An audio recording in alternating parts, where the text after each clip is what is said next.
the building. Hey guys, it is February 12th. It is Monday, February 12th. Hold on one second. Let me reshare my screen. It is Monday, February 12th here in the Nest.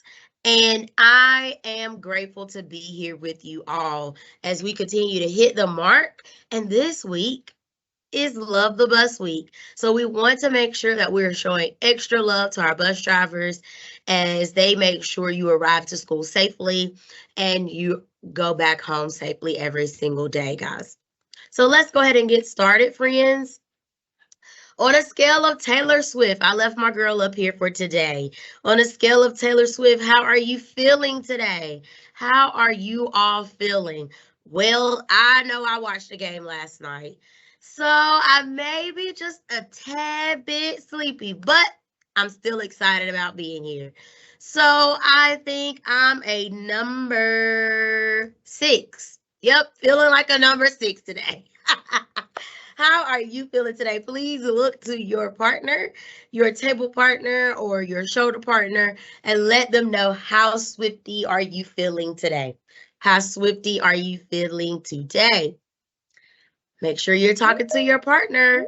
And if someone's feeling sad, guys, what can we do to help them improve today? How can we help others feel better as well?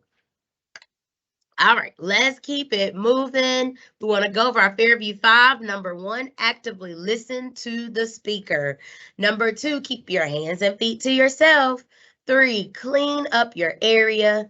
4, be kind to others with your words and actions. And number 5, it's my favorite. Y'all already know. Do your best daily wherever you are and all day long. We're going to make sure we are not only classroom ready by making sure we're showing the Fairview 5 in the classroom, but we want to do that in the hallway and at recess. Guys, it's so important that we're hallway ready so that we do not disturb other classes, voice level 0, right? And then recess, we want to make sure we're recess ready because we want to make sure we protect ourselves and others, that everyone is safe. So by practicing the Fairview 5 on the playground and keeping our hands and feet to ourselves and listening to the adults that are outside, we will make sure that we are protecting ourselves and others. Our Fairview 5 for instruction. Guys, we've spent the last 5 weeks going over the Fairview 5 for instruction, and we just want to make sure we are doing this in class every single day. You're listening, so if you actively listen, then you're already listening to what your teacher is saying. Then you think about what you heard. When your teacher gives you an opportunity, you get to talk about what you've thought about and what you've heard. And sometimes you may talk to the teacher, sometimes you may talk to a partner or a group. It just depends on how the lesson is designed.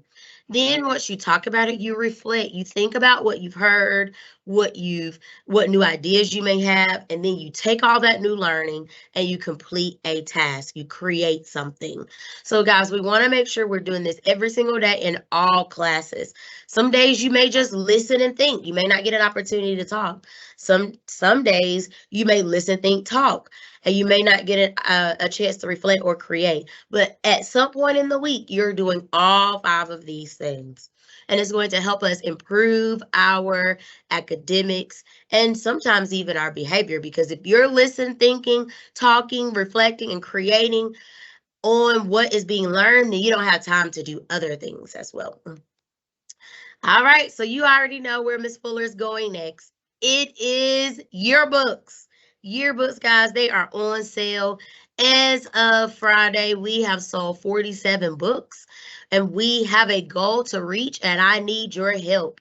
We need your help. So teachers, scholars, families, please make sure you purchase your yearbook.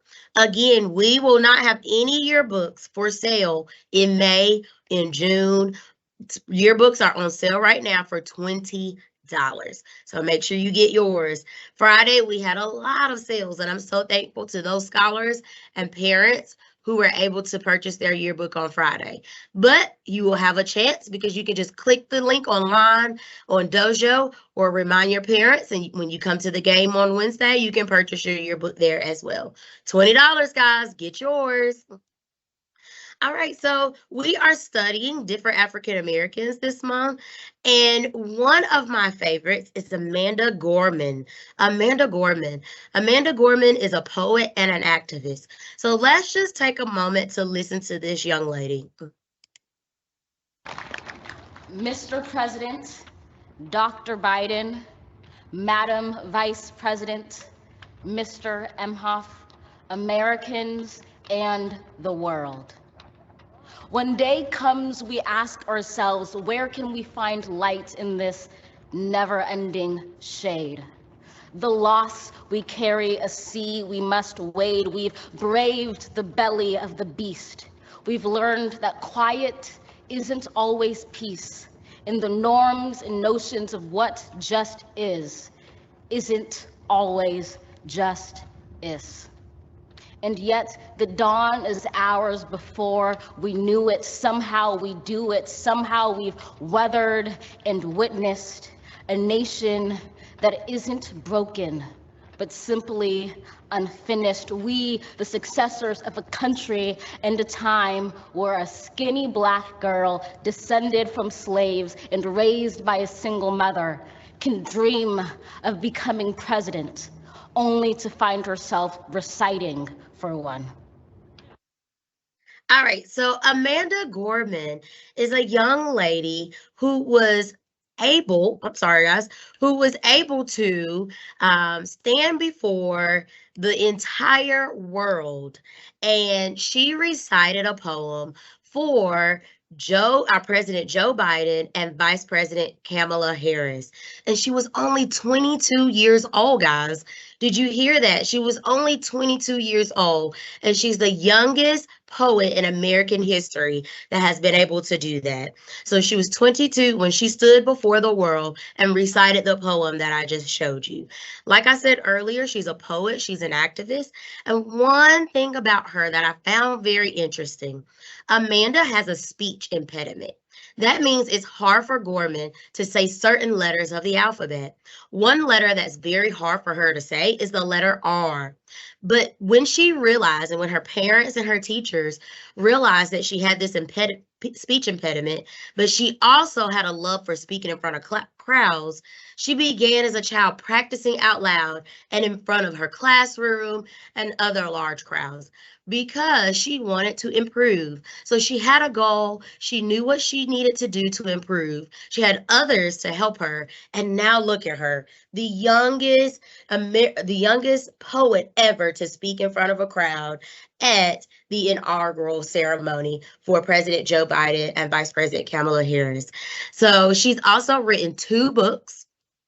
She believes that poetry is a tool for change and unity, and she even has a goal of being president of the United States one day. So guys, we are asking that every teacher decorate their door. Make sure you signed up with Ms. Batts. And teachers, get your scholars involved with doing the research for the person that you all will decorate your door for. Scholars, I want you to do some research. I want you to learn more about different African Americans in history. And Amanda Gorman is just one of those people that you can make sure that you are able to find out more of what she has contributed to our history. I cannot wait to see what you all produce. And remember, there's a competition for that as well. So it is Monday here in the Nest here at Fairview.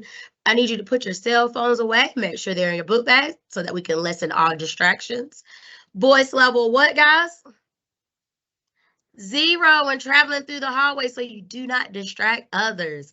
Also, our access test continues. Please be sure we're voice level 0 in the hallway to make sure there's a respectful tested environment for all staff and scholars during this testing season for access testing. Bathroom breaks will be taken as a whole group unless there's an emergency. We do have cheer practice tomorrow and a basketball game on Wednesday. We are in the playoffs, so please come out and support your teachers and your peers as they enter the playoffs for the championship game next week. We will also have clubs on Thursday of this week. And if you are covering either Data Day today or the Gift of Time, please make sure you arrive on time to your coverage. So we have 2 things going on today. We have the Gift of Time, And we also have data day. So make sure you arrive to your coverage on time. And staff, if you are attending the gift of time anytime this week, especially today, please make sure you enjoy yourselves and know that you are loved on. Thank you very much, teachers. So guys, we are going to hit the mark in the nest this week by coming to school and being on time. Thank you if you are here already. We're going to follow the Fairview 5, and we will listen, think, talk, reflect, and create based on our new learning this week. Guys, thank you so much for tuning in. But before we leave, do remember that good is good, great is great, but thank you very much. Elite is elite. Thank you guys. This week is extra, extra love this week, and I cannot wait to see you all around the nest. Have a great day.